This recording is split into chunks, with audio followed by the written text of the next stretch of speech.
All right, welcome back. Let's get to some political talkers. And Andrew, this latest one, I keep hearing, and I've been hearing this for 3 years, and I initially discounted it as, oh, give me a break here.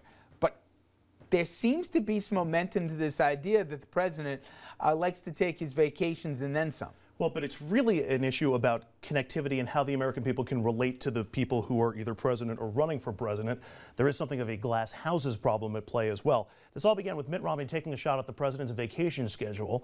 He told the National Review, quote, "People have to see that the president is not taking elaborate vacations and spending in a way that is inconsistent with the state of the overall economy and the state of the American family." Kind of a biggie for Romney. He even keeps count of the president's golf outings on his website. But here's where the glass houses problem pops up, literally. Vacations, consistent with the theme of the American family? Welcome to the Romney Real Estate Guide, including his $12 million California vacation home, the one about to get a car elevator. That's the one on the left. And then there's his other vacation home in New Hampshire, the $10 million, 5,400 square foot modest lakeside cabin, which begs the question for everybody, how big is your vacation home? Plus, is the president's vacation time really an issue? In his first 31 months in office, that would run through last August. CBS reports the president took 61 vacation days. Compare that to the 180 days at the same point for President Bush. And Bush set all-time records for vacations, 977 days or 2 3/4 years of vacation time. Rich, that is more than 30% of George W. Bush's presidency. I know everything you say is right, and I did, do a double take when I heard Romney's crack on it. But guys, I've heard here from day one, people saying, oh, this president, he likes to take his helicopter rides, him and the wife traveling. I wonder why. All right. I knew that was really at play. But Jonathan, no kidding. Initially, I was like, this guy's stuck back in the 30s or 40s who was saying, I've heard this. You turn on Fox every night. It's the idea that this guy's goofing off here and living high off the hog. I can't believe it after the last 8 years with the amount of brush clearing in Crawford. But that all said, it's a perception out there in certain circles that this president's been taking it easy with a really bad economy. This isn't just in my imagination, is it?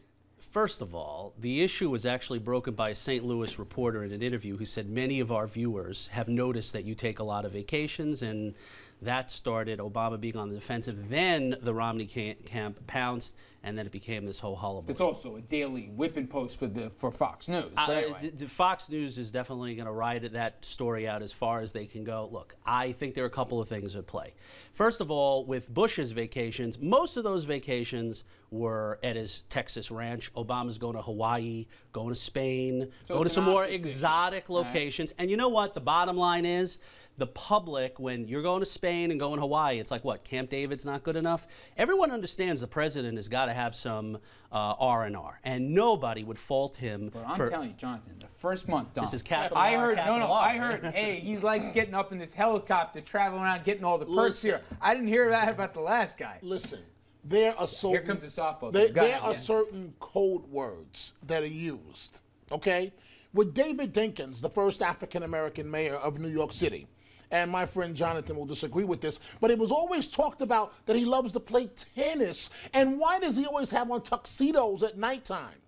Is that said about other mayors of New York? Well, it's said a lot about Bloomberg, and most of it has to do with his money, that he likes to be highfalutin, that he, how many times have we heard about the Bermuda home? I mean, the Wall Street Journal ran his tail number on his plane. The Bermuda home is different. Yeah. Wasn't it because he said, I ain't telling you where I'm going? When you're the mayor of New York City and you're caught in Bermuda at your home and there's a blizzard in New York City, the public has a right to know where the mayor is. Well, that's totally different, it is different than what Obama. And by the way, Dinkins was caught overseas on a trip when the first World Trade Center bomb happened in '93. TV talk for going off the rails. We're now talking about snowstorms here and Bermuda. All right. I'm going to flip to the next one because we want to get to this one. You really love your headline of this one, Andrew, right? Well, and it has to do with the governor. Well, let's jump ahead here to specifically New Jersey and a story that I can't believe has gotten as much traction as it has. Well, we'll call it the biggest and most important story of the day, Napgate. New Jersey Governor Chris Christie, one of the biggest, self-described biggest Bruce Springsteen fans, that's his words, not ours, apparently caught on camera sleeping while in the crowd at a recent Bruce show at MSG. 40 years ago, but anyway, yeah. Right. Now, don't let the loud rock music wake you. Now, Christie says, you got it all wrong. I wasn't, there you see the shot of him sleeping. Well, we had it for a second. There you go. That's, shh, don't wake the governor. Looks like he's praying. Now the governor is saying, you know what, I wasn't really sleeping. I was just really, really into the song that Bruce was playing. During Rocky Ground, which is like kind of a really spiritual song, people sat. So I sat up on the seat, and I put my head back and closed my eyes and listened to the song.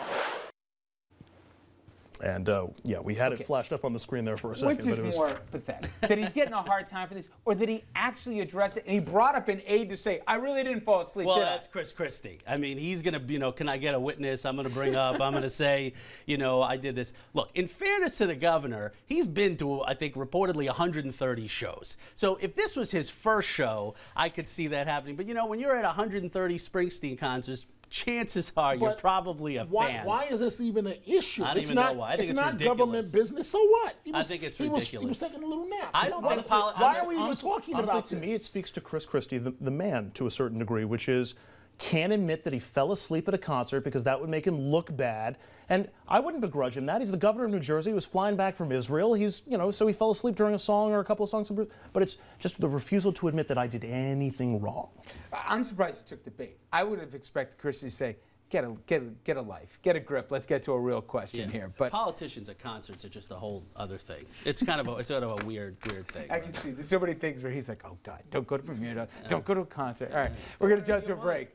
When we come back, though, we're going to get to an issue that we've talked about in this program seemingly every month this year. Another embarrassment coming out of Afghanistan, and it's causing us to ask, what is our end game there, and is it time for a speedier withdrawal? We're going to get into that with a veteran from the conflict right after this. Stay with us.